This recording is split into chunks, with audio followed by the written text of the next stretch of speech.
नमस्कार, knocking-news.com में आपका स्वागत है। मैं हूं गिरिजेश वशिष्ठ। मैं आपको बार बार कह रहा हूं कि ट्रंप का आना अमेरिका के लिए एक खतरनाक संकेत है। मैं आपको बार बार बता रहा हूं कि किस तरह से ट्रंप अमेरिका के गोरवाचेव साबित हो सकते हैं, और मैं आपको बार बार बता रहा हूं कि किस तरह से ट्रंप जो है वो धीरे धीरे करके अमेरिका का सारा होल्ड ख़त्म करने जा रहा है। और अब कुछ और नई चीज़ें आई हैं, नए उदाहरण आए हैं, नई खबरें आई हैं। लगातार खबरें अमेरिका से आ रही हैं, लेकिन इस पे मैं वीडियो कर चुका हूं। फिर भी उस टॉपिक पे कुछ ज़्यादा अहम खबरें आएँ तो उस पर फिर से बात करनी पड़ती है। आज के वीडियो में हम ये समझेंगे, साथ ही साथ एक सरल तरीके से समझने की कोशिश करेंगे कि कैसे ट्रंप अमेरिका को संकट में डालने के बाद एक कदम उठा रहा है। जो पहले के एपिसोड्स में बातें की हैं उनको दोहराएंगे नहीं, और साथ ही साथ ये भी समझेंगे कि इसका भारत के लोग, जो लोकतंत्र चाहने वाले लोग हैं, उनके लिए कैसा बुरा प्रभाव होने वाला है, बुरी खबर होने वाली है।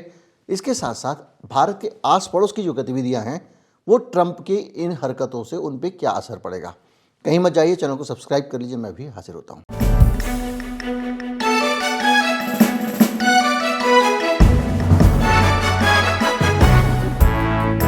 सबसे पहले, शुरू करने से पहले एक खबर देता चलूं कि ट्रंप के समर्थन में एक संसद में, अमेरिका की संसद में एक सांसद महोदय प्रस्ताव लेके आए हैं, और उनका कहना यह है कि ट्रंप को तीसरा कार्यकाल काम करने के लिए दे देना चाहिए।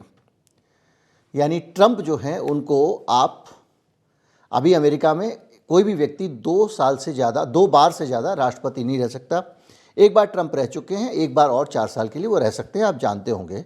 लेकिन 8 बार से ज़्यादा उनको राष्ट्रपति, 8 साल से ज़्यादा उनको राष्ट्रपति बनाया जाए, इसकी कवायदें अभी उनको महीना भर, क्या 15 दिन भी नहीं हुआ है सत्ता में आके, शुरू हो गई हैं। और वहाँ पर अमेरिका में बाकायदा इसको लेकर संसद में प्रस्ताव आ गया है। बिल्कुल सेम ऐसा लगेगा भारत की तस्वीर चल रही है। देश को एक मजबूत नेतृत्व की ज़रूरत है। ट्रंप के नेतृत्व में अमेरिका को आगे ले जाना है, सुनहरे दौर में ले जाना है जो अब आया है, वगैरह वगैरह। और ये कहकर वहाँ पर एक प्रस्ताव आया है। ये प्रस्ताव बताता है कि ट्रंप की, उनकी पार्टी का अगर आदमी प्रस्ताव रख रहा है तो इसमें और कुछ कहने की गुंजाइश बचती नहीं है। ट्रंप की हसरतें क्या हैं, वो अमेरिका का पिंड आसानी से छोड़ना नहीं चाहते हैं। और अगर ट्रंप 4 साल बाद चले गए तो शायद जिस ट्रैक पे अमेरिका को ट्रंप डाल रहे हैं, इनके बाद कोई आएगा तो उसे वापस ले आएगा। इसलिए दुनिया की वो ताकतें जो ट्रंप को राष्ट्रपति बने देखना चाहती हैं, वो पूरी कोशिश करेंगी कि ट्रंप वहाँ से हटे नहीं, क्योंकि दुनिया के बहुत सारे लोग, चीन, रूस, उत्तर अमेरिका, में बता चुका हूँ कि कौन कौन से देश किस तरह से खुश हैं ट्रंप के कारण से। पुतिन ने तो कहा कि अगर ट्रंप होते तो युद्ध ही नहीं होता, यूक्रेन वाला। तो इसके लिए आपको करना पड़ेगा एक संविधान संशोधन। हालांकि ये इरादा ट्रंप जाहिर कर चुके हैं, लेकिन इसमें जो अड़चन है मैं आपको बता रहा हूँ। अड़चनें भारत में भी बहुत सारी समय समय पर रही हैं, लेकिन वो अड़चनें दूर हो जाती हैं। जिसके पास सत्ता की ताकत हो वो कर लेता है, हमने देखा है। चाहे वो राम जन्मभूमि वाला मामला हो, 370 वाला, जो भी हो। खैर, जो सीनेट और हाउस ऑफ कॉमन्स, इन दोनों में आपको 2/3 बहुमत चाहिए यह प्रस्ताव पास कराने के लिए कि हम राष्ट्रपति को तीसरा कार्यकाल देना चाहते हैं, जो कि बहुत संभव नहीं है।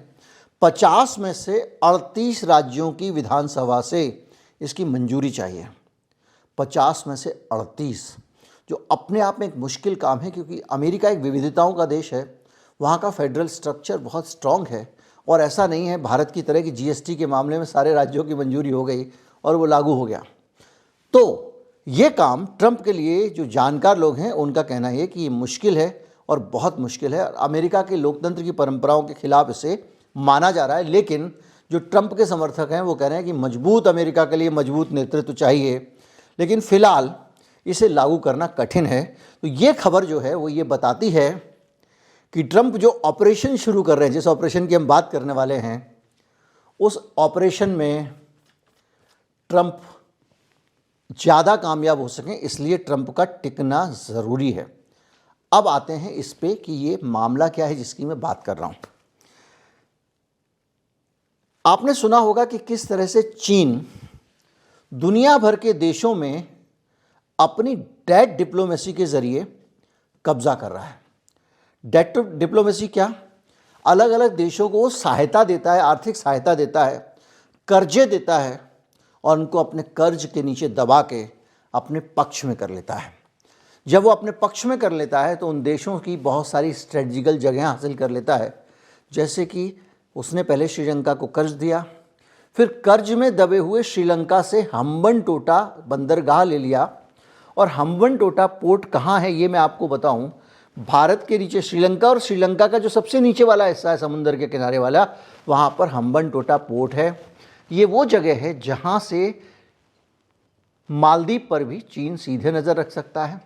भारत को दो तरफ से घेरने में उसको आसानी मिल जाती है कि उत्तर में खुद चीन बैठा हुआ है और दक्षिण में वो पहुंच गया है। इसके अलावा कई बार हम्बनटोटा में उसने अपने टोही जो पोत होते हैं या जासूसी पोत होते हैं उनको खड़ा किया। हम्बनटोटा वो जगह है जहां से श्रीहरिकोटा से आप कोई भी टेस्टिंग करेंगे, चाहे मिसाइल टेस्ट करें या रॉकेट अंतरिक्ष में भेजें, वहां से ट्रैक किया जा सकता है। आप में से बहुत सारे लोग कहेंगे कि श्रीहरिकोटा से क्यों भैया, हम तो दिल्ली से कर लेंगे, हम तो चेन्नई से कर लेंगे। तो ये इसके लिए एक नियम होता है कि जब आप कोई एक अंतरिक्ष में लॉन्च कर रहे हो तो वो जिस देश के ऊपर से आपका उपग्रह या आपका रॉकेट गुजरेगा उस देश से बात करनी ज़रूरी होती है, इजाज़त लेनी ज़रूरी होती है। लेकिन भारत का श्रीहरिकोटा जो तमिलनाडु का है वो एक ऐसी जगह पे है जहाँ से अगर आप लॉन्च करेंगे तो बीच में कोई देश आता नहीं है, तो आप आसानी से ये काम कर सकते हैं। वहाँ से थोड़ी दूर हम्बनटोटा पे खड़ा होके चाइना अपनी निगरानी करता रहता है। उसके बहुत सारे सोफिस्टिकेटेड इक्विपमेंट हैं। पिछले दिनों उसने यही काम किया था, कहाँ पर, मालदीव में, और उसके तट पे ले गया था जब मालदीव का पंगा मोदी जी ने ले लिया था। लक्षद्वीप वाले फ़ोटो वोटो खिंचवा लिए थे, आपको याद होगा। अब इस तरह से जैसे उसने श्रीलंका में किया, इस तरह से वो दुनिया के बहुत सारे देशों में कर चुका है। उसका पूरा एक रिकॉर्ड है। उसने श्रीलंका में किया, इसके अलावा जिबूटी में किया, इसके अलावा पाकिस्तान जो है उसको बहुत सारा कर्जा दे के उसने अपने कंट्रोल में किया। और एक चाइना पाकिस्तान कॉरिडोर बन रहा है। उस चाइना पाकिस्तान कॉरिडोर में चीन ने पाकिस्तान को सहमत कर लिया और जो भारत का हिस्सा है, जिसको भारत हम मानते हैं कि हमारा हिस्सा है, बलूचिस्तान से होते हुए चीन का वो एक हाईवे मैं आपको बता चुका हूँ जो समुद्र से जुड़ेगा गुजरात के पास से, और वो बलूचिस्तान के अंदर से होता हुए आगे जाएगा। वहाँ पर आपका पाक अधिकृत कश्मीर जिसको कहते हैं, या पाक के कब्जे वाला जो कश्मीर है, वहाँ के अंदर से घुसते हुए अक्साई चीन से होते हुए चीन तक वो हाईवे जाएगा। और इसके लिए पाकिस्तान खुशी खुशी तैयार हो गया क्योंकि पाकिस्तान को चीन ने पैसे देके अपने अंटे में ले लिया था। निचोड़ की बात यह है कि चीन अलग अलग तरीके से दुनिया के देशों को पैसे के दम पर अपने कब्जे में लेता है और उनको अलग अलग जगहों पर अपने फ़ायदे में इस्तेमाल करता है। संयुक्त राष्ट्र में उनसे कहता है वोट दो, वो देते हैं। उनको स्ट्रेटजिकल पोजीशन पे अपने एयर बेस वगैरह बनाने के लिए भी मजबूर करता है। इसने कई जगहों पे अपने एयर बेस बनाए हैं, जैसे जिबूटी में बनाया है। इसके अलावा वो अपना जो उसका एक बहुत पेट प्रोजेक्ट है, बेल्ट एंड रोड इनिशिएटिव, उसमें वो क्या कर रहा है, पूरी दुनिया को एक हाईवे के ज़रिए, हाईवे, सड़क, रेल के ज़रिए जोड़ देना चाहता है, व्यापार के ज़रिए, ताकि चीन का माल दुनिया में आसानी से आ जा सके। जब चीन का माल आसानी से आएगा जाएगा तो बाकी दुनिया के देश जो माल बेचते हैं, जो घूम घाम के जा रहा है, उससे ज़्यादा चीन के माल की बिक्री होगी। तो उस इनिशिएटिव में वो कई देशों को उसको शामिल करना पड़ रहा है। तो जब उन देशों को वो शामिल करने जाता है तो वो तैयार नहीं होते हैं, तो चीन अपनी इस स्ट्रेटजी से उन देशों को पैसा देकर भी गुलाम बना रहा है। ट्रंप ने अभी हाल में एक फैसला किया है, जो चीन या रूस जैसे दूसरे देश जो दुनिया के दूसरे देशों को अपने नियंत्रण में अलग अलग प्रकार की मदद के ज़रिए लेना चाहते हैं, उनका काम आसान हो जाएगा। यानी अब आसानी से चीन और रूस और उस तरह के जो दूसरे देश हैं वो बाकी देशों को अपने काबू में कर सकेंगे, क्योंकि अमेरिका ने अभी एक फ़ैसला लिया है जिसके तहत जो यूएस एड है, एक उनका अपना एक संगठन है जिसके ज़रिए वो पूरी दुनिया भर में लोगों को आर्थिक मदद देते हैं, जैसे बांग्लादेश में भी देते हैं, जैसे पाकिस्तान को भी दी है। अनेक देश है दुनिया के जहां पर वो अपनी मदद देते रहते हैं और उस मदद के बदले एहसान के बोझ तले दबे हुए उन देशों से अमेरिका अपनी मर्जी का काम करवाता है। यूएसएड के ज़रिए ये मदद जाती है। ट्रंप बाबू ने कहा है कि अब ये मदद बंद हो गई। आज से 2 देश रखे हुए हैं, 2-3, एक तो मिस्र को रखा हुआ है, एक रखा हुआ है आपका इजराइल को, और एक और मेरे ख्याल से जॉर्डन को शायद रखा है, अगर मैं ठीक से याद है मुझे। तो 2-3 देशों को छोड़ के सबको बोला इनको कोई ऐड नहीं मिलेगी। बांग्लादेश का आपको याद होगा कि शेख हसीना ने आरोप लगाया था कि बांग्लादेश भारत का मिजोरम, मैंने इस पर वीडियो बनाया, आप में से ज़्यादातर लोग रेगुलर देखते हो जानते हैं, और म्यांमार का कुछ हिस्सा और बांग्लादेश का हिस्सा मिला के एक ईसाई देश बनाना चाहता है अमेरिका, और एक एयरबेस भी बांग्लादेश में बनाना चाहता है। इसके लिए गोरे ने शेख हसीना को प्रस्ताव भी रखा था। इस पर उन्होंने बाकायदा इंटरव्यू दिया और कहा हम झुके नहीं हैं उस पर। अब बांग्लादेश की आर्थिक सहायता अगर आप बंद करते हैं, मानवीय सहायता के नाम पे जो आप दे रहे हैं, तो बांग्लादेश जब संकट में फंसेगा, पैसे की कमी होगी, उसके बगल में चीन बैठा हुआ है, वो झट से उसके पास पहुंच जाएगा और चीन उसको झट से कहेगा ले लो पैसे, तुसी साढ़े प्राओ पाइयो हमारे, ले लो पैसे, बस यहाँ से थोड़ी सड़क निकालने देना, या कुछ नहीं अभी सड़क नहीं, बाद में बोल देंगे जब दबे हो गए एहसान में। तो धीरे धीरे करके दुनिया भर के 15-20 देशों में यूएसएड के ज़रिए जो पैसा देके अमेरिका अपना कंट्रोल बनाया हुआ था, ट्रंप ने सत्ता में आते ही वो पूरे कंट्रोल के तार काट दिए, यानी उन देशों को अमेरिका के प्रभाव से मुक्त कर दिया और इन देशों के लिए एक गुंजाइश खोल दी कि तुम जाओ और वहाँ कब्जा कर लो। अब ट्रंप अमेरिका का राष्ट्रपति है या रूस, चीन और बाकी देशों का शुभचिंतक, ये अपने आप में एक सोचने का सवाल है। दूसरी चीज़, पूरी दुनिया में आपने देखा होगा एक वैक्सीन डिप्लोमेसी हुई। किस देश को कितनी वैक्सीन दी जाएगी, कौन सी वैक्सीन दी जाएगी, दी जानी चाहिए कि नहीं दी जानी चाहिए, इसको लेकर पूरा अमेरिका ने एक होल्ड बनाया हुआ था। पहले तो महामारी के ज़रिए होल्ड बनाया, फिर बिल गेट्स तस्वीर में आते हैं, वहाँ का पूरा एलीट तस्वीर में आता है, और वो तस्वीर में आने के बाद पूरी दुनिया में अपना शिकंजा बढ़ाता है, और फिर वैक्सीन देने के नाम पे दुनिया भर के देशों को झुकाया जाता है। और यहाँ तक होता है कि कई देशों से कहा जाता है कि तुम अपने देश की संप्रभुता यानी देश की आज़ादी गिरवी रखो। भारत को मॉडर्ना ने कहा कि हम आपको वैक्सीन देंगे, लेकिन उसकी एक शर्त है, भारत सरकार अपनी जो संप्रभुता है उसको गिरवी रख के हमको गारंटी दे कि हमारी वैक्सीन से अगर इंडिया में लोग मर गए और कोई मुकदमा हुआ तो उसका हर्जाना भारत सरकार देगी। और भारत सरकार का कहना नहीं मानेंगे हम, भारत सरकार अपनी आज़ादी गिरवी रखे स्विस बैंक में, भारत के बैंक में नहीं, और वो बैंक जो गारंटी होगी उसके बाद ही वो हमको वैक्सीन देंगे। तो अमेरिका का ये जो दबाव था, ऐसे दबाव पूरी दुनिया में अमेरिका ने खड़े किए वैक्सीन डिप्लोमेसी के नाम पे। और ये जो खेल था वैक्सीन का, इसमें 2 चीज़ें बहुत इंपॉर्टेंट थीं। एक तो था NIH, डॉक्टर फाउची का आपने नाम सुना होगा, अक्सर हमने बहुत चर्चा की उस दौरान। अमेरिका के वो NIH के हेड थे। ट्रंप ने कहा इसकी सारी सहायता बंद। क्यों? क्योंकि याद कीजिए कि साउथ कैरोलिना एक जगह है अमेरिका में जहाँ पर डॉक्टर फाउची की लीडरशिप में गेन ऑफ फंक्शन नामक परीक्षण होता था वायरस के ऊपर। ये क्या होता है?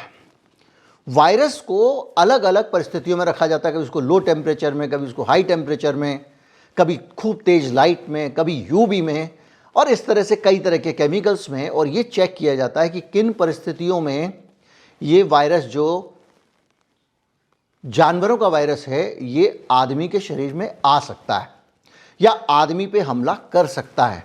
यानी एक वायरस को इस लायक बना के देखते हैं कि वो आदमी के लिए खतरनाक हो जाए।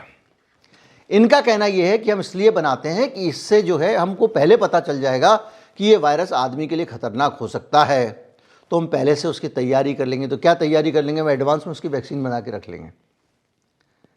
लेकिन दूसरी तरफ लोगों का कहना यह है कि ये ऐसी ऐसी चीज़ें बना रहे हैं और ऐसी ही चीज़ कोई वुहान लैब से लीक हुई थी, जिसके कारण पूरी दुनिया में कोविड फैला। हालांकि अमेरिका के संसद की जांच कमेटी में ये कहा गया कि साउथ कैरोलिना की लेबोरेटरी से भी लैब लीक हो सकता है, क्योंकि आप वहाँ पर भी वही काम कर रहे हैं। और तो और चीन में जो रिसर्च हो रहा था उसको भी NIH एक संस्था के माध्यम से पैसे दे रही थी, ये भी खुलासा हुआ था। तो उस NIH की पूरा जो वैक्सीन वाला कारोबार था उसके ज़रिए दुनिया पे कंट्रोल जो कर रहा था जो NIH, उस NIH को पैसा देना बंद कर दिया ट्रंप ने। बोले कुछ नहीं मिलेगा, ना तो रिसर्च करोगे ना ट्रैवलिंग के पैसे मिलेंगे, कुछ नहीं मिलेगा। इसके साथ साथ ट्रंप बापू ने एक और काम कर दिया। उन्होंने ये किया कि WHO को जो पैसा देते थे,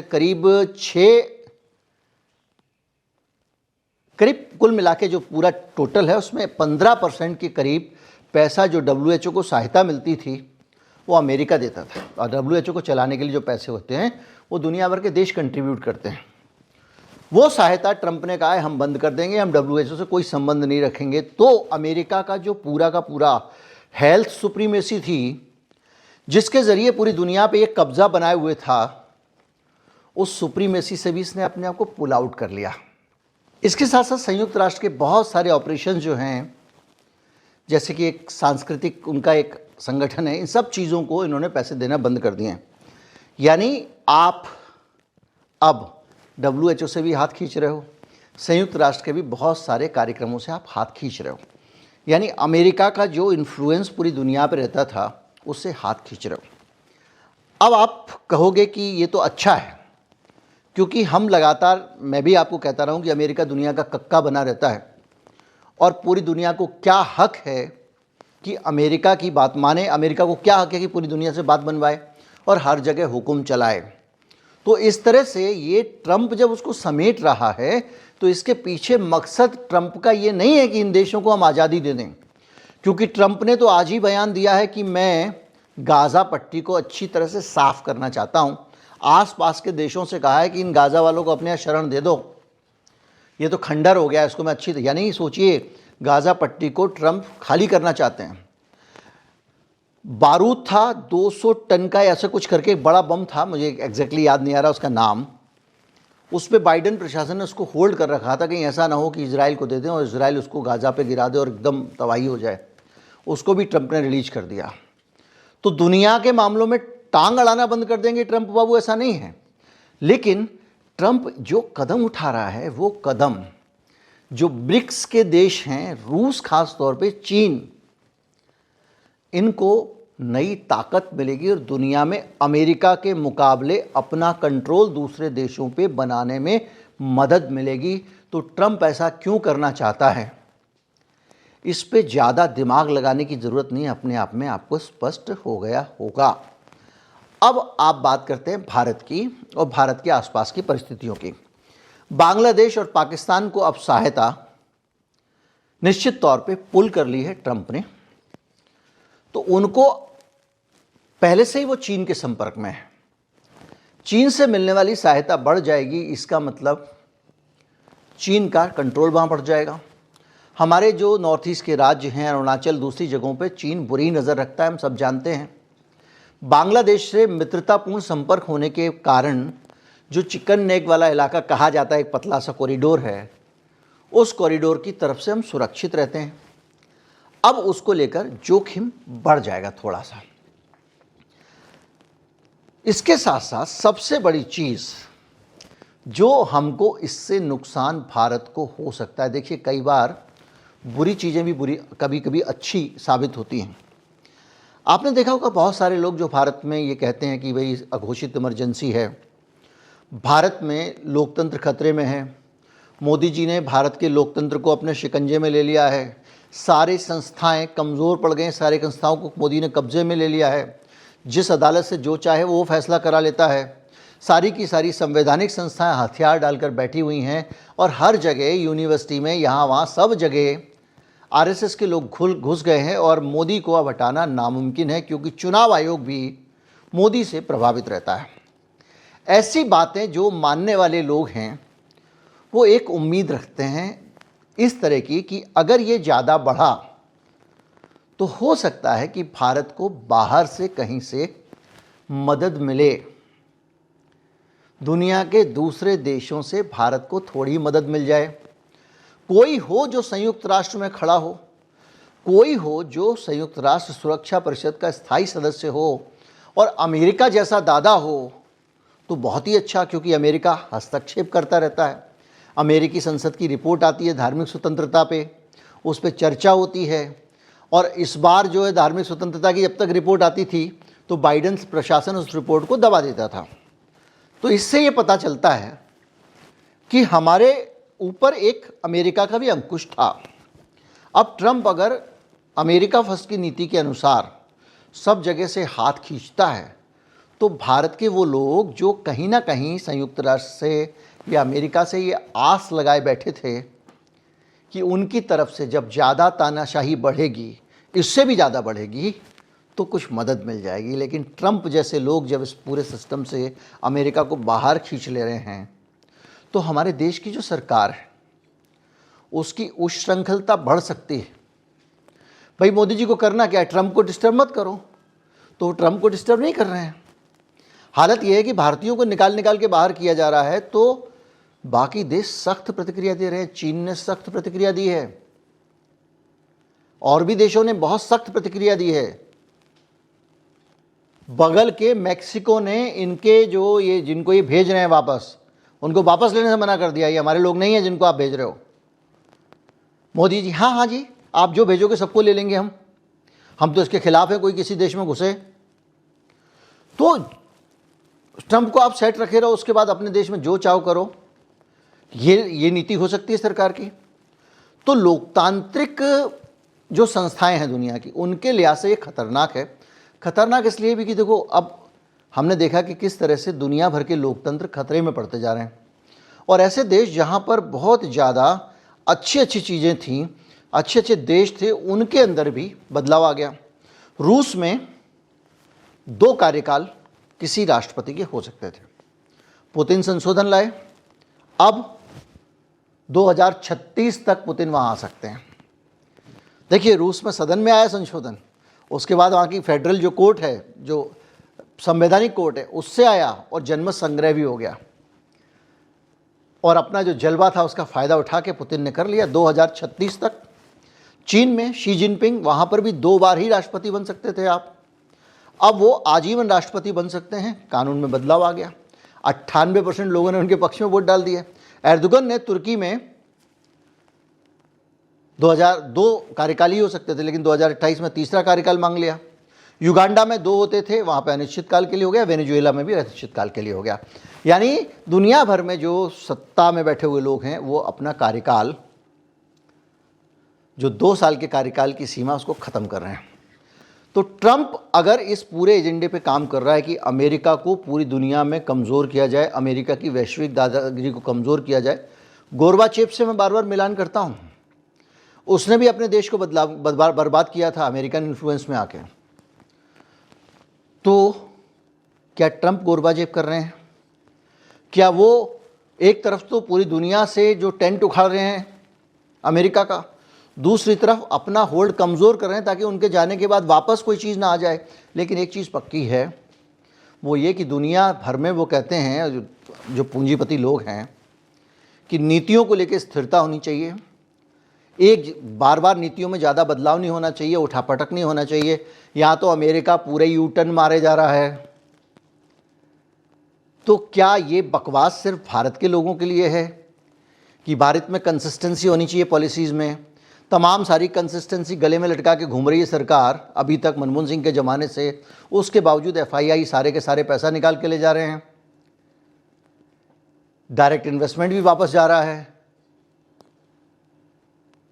एफपीआई भी वापस जा रहा है, रुपया भी गिरता जा रहा है। तो ये क्या ऐसे मुहावरे हैं जो हमको गुलाम बनाने के लिए आए हैं? क्या अमेरिका के तस्वीर से हट जाने के बाद ये गुलामी वाले जो कानून हैं, जैसे WTO ने भी अमेरिका से हटने को बोला है, तो WTO हटेगा तो क्या सब्सिडी मिलनी शुरू हो जाएगी किसानों को? क्या MSP मिल जाएगी? ये बहुत सारे सवाल हैं जो अब आकर खड़े हो गए। लेकिन जो सिचुएशन है वो ये है कि ट्रंप का एक एक करके जो रूप सामने आ रहा है वो रूप ऐसा दिख रहा है कि वो गर्वाचेप की तरह एक्ट कर रहे हैं और अमेरिका को पूरी दुनिया से समेट कर, जो दुनिया का दादा है उसको उसके घर में रख देने का काम कर रहे हैं। उसके बहुत सारे फ़ायदे भी हैं, जैसे मैंने बताया कि एक जो भारत को तोड़ के, आसपास के हिस्से को तोड़ के अमेरिका एक क्रिश्चियन देश बनाने की साजिश कर रहा था, वो काम रुक जाएगा। ये बहुत फ़ायदे की बात है। नुकसान की बात यह है कि बांग्लादेश और पाकिस्तान चीन के नज़दीक चले जाएंगे और भारत में भी जो हमारी नेता लोग हैं वो थोड़ा सा और ज़्यादा बेखौफ हो जाएंगे। नमस्कार, जय हिंद।